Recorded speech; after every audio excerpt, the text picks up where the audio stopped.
proyek. Dan ada rekan saya. Dan saya, Misbahul Ulum. Saya Muhammad Adil Marian. Untuk slide selanjutnya, kelompok kami akan membahas materinya yang akan disampaikan oleh saya sendiri.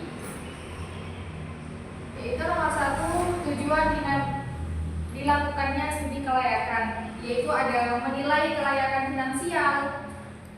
2, media kelayakan teknis, mengidentifikasi risiko, mengevaluasi kelayakan pasar, mengidentifikasi alternatif, menilai dampak lingkungan dan sosial, memastikan keberlanjutan, dan mendapatkan persetujuan dan pembiayaan. Untuk lembaga-lembaga yang memerlukan studi kelayakan, ada perusahaan swasta, perusahaan publik pemerintah, lembaga keuangan, organisasi non-profit, startup, institusi pendidikan, organisasi internasional, koperasi, dan individu. Aspek dalam studi kelayakan proyek: 1. Aspek ekonomi. 2. Aspek teknik. 3. Aspek lingkungan.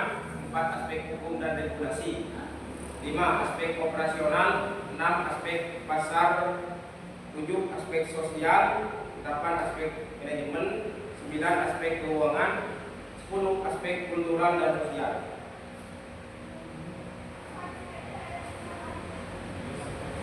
Analisis dampak lingkungan AMDAL. Identifikasi dampak lingkungan. Evaluasi dampak, menyusun alternatif, konsultasi publik, pengkajian terhadap hukum dan regulasi, laporan AMDAL, pemantauan dan pengendalian. Selanjutnya hubungan studi kelayakan proyek dan dengan investasi. Yang pertama, penilaian kelayakan investasi, meminimalkan risiko investasi, pemilihan proyek terbaik, pengambilan keputusan investasi, pemantauan investasi, keputusan keberlanjutan, terakhir keputusan investasi. Selanjutnya, sistematika dan format studi kelayakan. Yang pertama, ringkasan eksklusif atau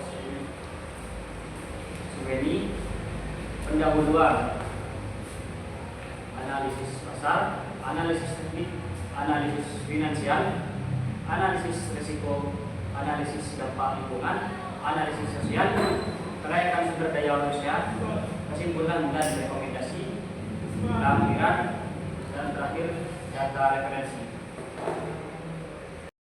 Untuk kesimpulan dari materi yang kami paparkan adalah studi kelayakan proyek merupakan langkah penting yang dilakukan sebelum suatu proyek dijalankan. Melalui studi ini, berbagai aspek seperti aspek pasar, teknis, manajemen, hukum, lingkungan, dan keuangan dapat dianalisis secara menyeluruh untuk menentukan apakah proyek tersebut layak dilaksanakan atau tidak. Dari hasil pembahasan, dapat disimpulkan bahwa studi kelayakan membantu pihak manajemen dan pengambilan keputusan yang tepat,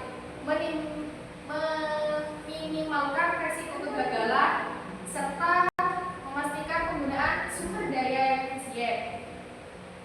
Selain itu, studi kelayakan juga menjadi dasar dalam menarik minat investor dan pihak proyek terkait karena memberikan gambaran yang jelas mengenai prospek dan potensi keberhasilan proyek. Dengan demikian, pelaksanaan studi kelayakan proyek harus dilakukan secara sistematis, objektif, dan mendalam